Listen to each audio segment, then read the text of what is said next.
And there's an interesting problem where people collaborate and they produce informational assets, documents, music, videos, etc., algorithms, but it's not always clear who owns what. And it's not clear if there are particular steps that should be taken to protect that asset in a way, with using AI as an assistant to guide people through the process of managing that intellectual property.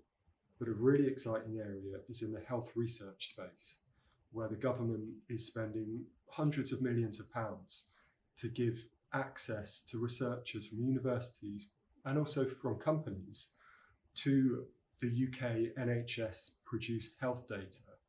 And those companies and researchers do their research and develop insights and products.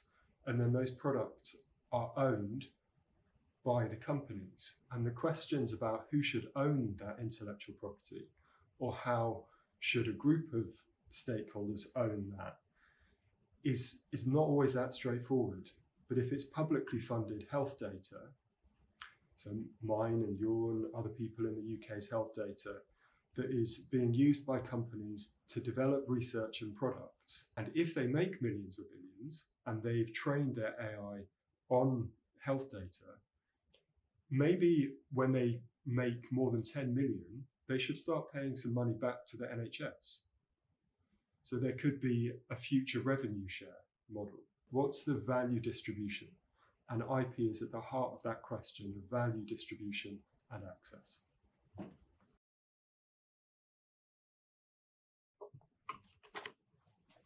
Hi, AI is here. We live in the AI age, and there's an opportunity to use AI to help us understand ownership of intellectual property. So videos, all sorts of media, algorithms, software, etc. It's complicated who owns what and who should get the benefits of it. But for society to not become more and more unequal, we need to pay attention to ownership and to bring people together with support from AI to make informed decisions about who should own what.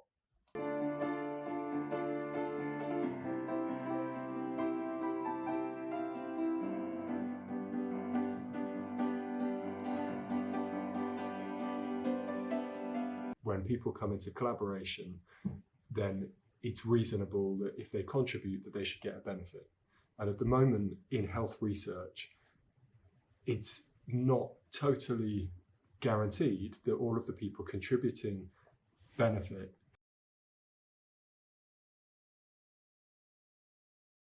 Having an AI agent that helps people do that would be very useful. And that's what we've been making. Our AI agent helps educate people on intellectual property.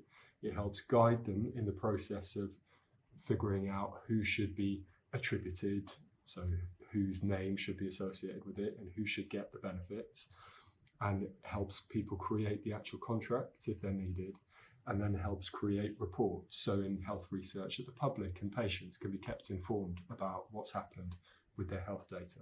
So our solution is using modern technology to enable a conversational interface to support people through the process of managing their intellectual property. And that chatbot can actually do things like it can help create contracts, it can help people make a register of who's contributed what, and it can help suggest the legal text for the licensing statements in the documents. And in the future, there's a whole range of other capabilities that we're keen to bring in.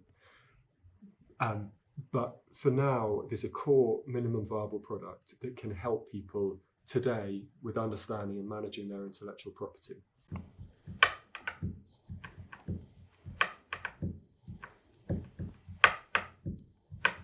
If I was to press play on this camera, even though it's Manners, I would actually own the copyright of the video, even though it's Manners' camera. And that's a kind of example of a subtlety in intellectual property that people generally don't understand. If I take a photo of people outside in a public space, then that's fine. But if I take a photo of them inside and they haven't given their permission in a private space, then that's not okay.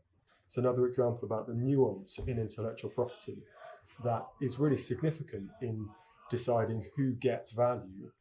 But until there's lots of money being made, often people don't really care